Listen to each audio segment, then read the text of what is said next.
Hello everyone and welcome back to the Dark Domain. Now I know a lot of you these video to sleep. So before you drift off, I thought it would be a fun idea. If everyone could leave a comment. Let me know where you are listening in the world. Also like and subscribe if you are enjoying the episode. Right, let's get comfy and relaxed and let's.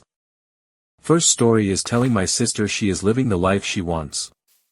My sister married her husband at 19, didn't finish high school because she had her child.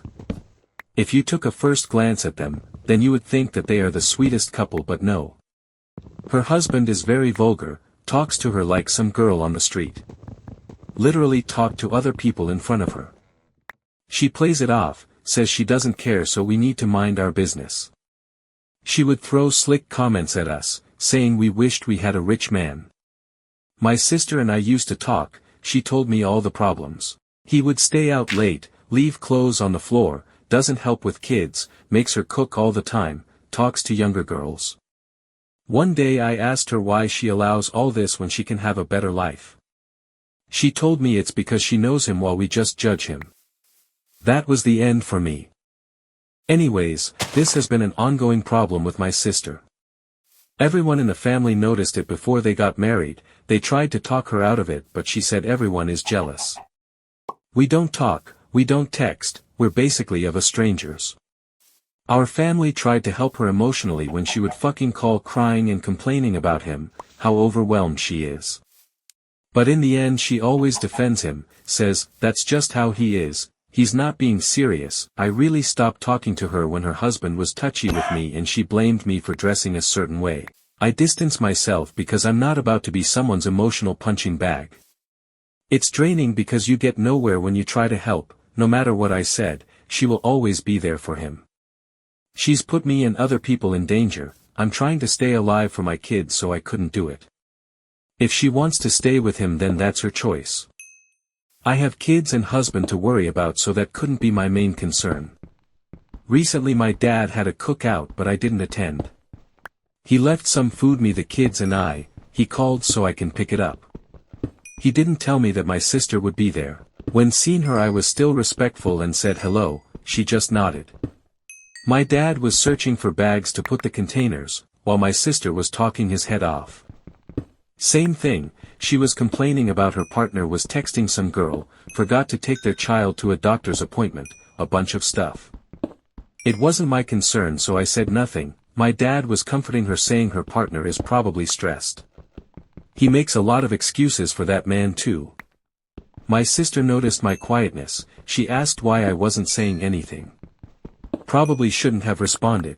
I spoke with honesty. I told her that, that's the life you want to live, so who am I to stop you? Honestly don't know what she expected me to do. She did get upset and said that I was being weird and not being supportive. My dad said I did too much. Second story is insinuating my friend was a perv. Hey, so basic setup.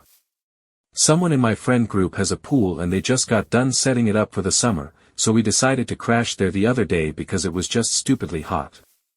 Among those people, there was Liam, who's kind of only been around for a few months. I like Liam, he's funny and he fits in really well, but I feel like he doesn't think before he speaks sometimes. The actual situation. Whenever I'm at a pool or beach or whatever, I always wear bottoms and a shirt instead of just a bikini top. It's, mostly, because I have very pale skin and I get burnt very easily, and that's really the best and most comfortable option I've found. I honestly don't even really like going swimming. I usually only go because my friends drag me there and I often just hang out on the side with shades and a hat. That day was no different. I mostly just sat close by, but eventually I did dip my toes a little. That's when Liam asked if I was going to take my shirt off. I told him no, I'm fine. He said something like, oh come on, you're the only one all covered up. That had me a little put off already, but I just said no again. Why not, he said. So I told him about the whole sun thing, that I prefer not being red all over. At that point I was a little snappy, because why was he still pushing? Why did he care that damn much? But then he kept going and said it's not even that sunny right now, you'll be fine. At that point I just wanted him to leave me alone, so I told him that if he wants to look at my chest so bad, he could just ask instead of being fucking annoying. Mind you, there were like half a dozen of our friends around. He looked pretty shocked and embarrassed, and he didn't poke any further. The rest of the day went fine, but later I was talking to a couple friends and it came up. They agreed that he was being a little weird and should have quit earlier, but thought that maybe I shouldn't have insinuated he was trying to perv, that it might have been a little too far. I'm kind of torn.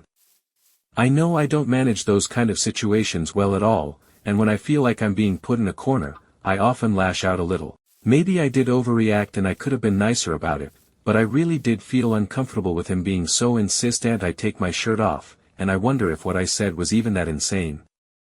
Third story is scheduling loose skin surgery when my boyfriend is getting eye surgery. Hello, I'm 26F, I've lost 100 pounds and I've continuously had issues with my loose skin. I've gotten rashes and sores from it rubbing together and it's uncomfortable and painful. I've talked about getting loose skin surgery with my partner, 33M, for years but I wanted to get closer to my goal weight before I dropped a lot of money. For more context, we are both teachers and any kind of long surgery would have to happen in the summer. Anyway, about 2 months ago he told me he decided he was going to get strabismus surgery to correct his lazy eye and help with depth perception, which I supported completely. Recently, I have had horrible sores and rashes that have not gone away from my skin rubbing together. Even more so now that I have officially met my goal weight and there is an overabundance of loose skin. I had the ability to get my skin removal surgery June 1st. Not only do I think this is a good chance to be recovered by the fall, but it will also impact my quality of life and the skin conditions. My boyfriend, however, is very upset because we would be having our surgeries in the same month and says I'm being inconsiderate and selfish. I even made arrangements for my sister to come and take care of us. I never asked nor expected him to give up his surgery because I know we are both on tight timelines and I know his surgery would also give him better quality of life. I guess I just want to know if I'm the asshole or if I'm being selfish for scheduling it the same month as his surgery. Fourth story is turning on the living room light to feed my dog. This is so ridiculous that I can't believe I'm actually posting about it here. A few days ago, around 9:30 at night, I went into the living room to feed my dog his dinner. He's old and usually doesn't eat breakfast until later in the afternoon, so he eats dinner pretty late too. At the time, my boyfriend was on the couch watching TV. What I didn't realize was that he had apparently fallen asleep and was taking a nap. I flipped on the living room light so I could see while scooping food out of the dog food bag. The light was on for maybe 20 seconds before my boyfriend got annoyed and told me to turn it off. So I turned it off and walked away. Well, somehow this has now become a 3-day argument. According to my boyfriend, turning on the light was basically the equivalent of shining a flashlight directly into his eyes. He says I woke him up and that my apologies haven't been sincere enough, so he refuses to accept them. I have apologized multiple times, but after repeatedly being told my apologies weren't good enough, I honestly stopped trying. My apologies probably weren't overly emotional because, honestly, I do think this is a pretty excessive and silly reaction to me turning on a light for 20 seconds. But I have still apologized for waking him up several times at this point. Do I feel truly and utterly remorseful for what I did? No. Because it's genuinely not that big of a deal and he should have just taken the one apology and moved on.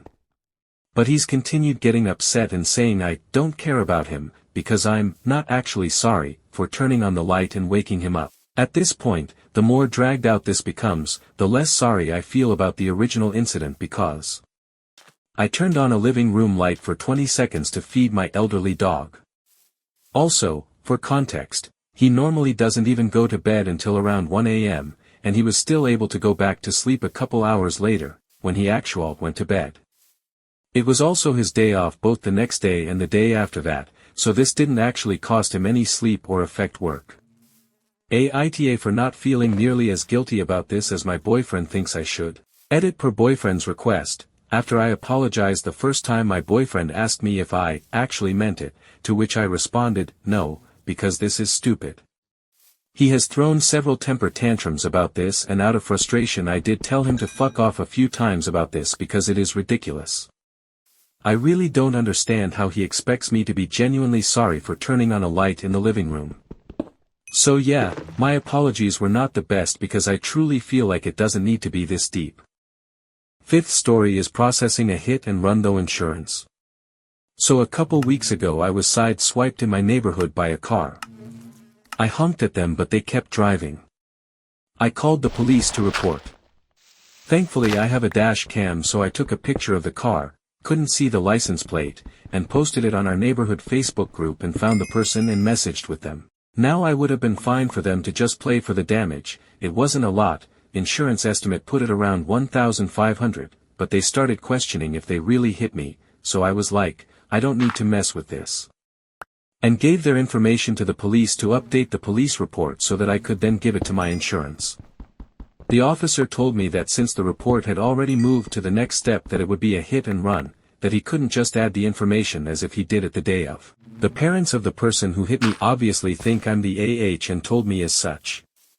One of my neighbors whom I was telling about this says I'm the AH because the driver was actually the teenage son who had his learner's permit and a hit and run is serious, and she says my car is old enough that the scratch and dent don't matter that much. But I, and my partner, think if they didn't want to get the penalty for a hit and run, they shouldn't have hit and ran. If they had just stopped it would have been better for them. Now it sucks that it's really the parents' fault who didn't tell them to stop, but that still isn't my responsibility. ETA, sorry it wasn't clear, the parents, I believe both of them, were in the car with kid when he was driving. So they were the ones who didn't tell him to stop. That is the only reason I feel kinda bad, because it's really the parents' fault but the kid will take the brunt of it.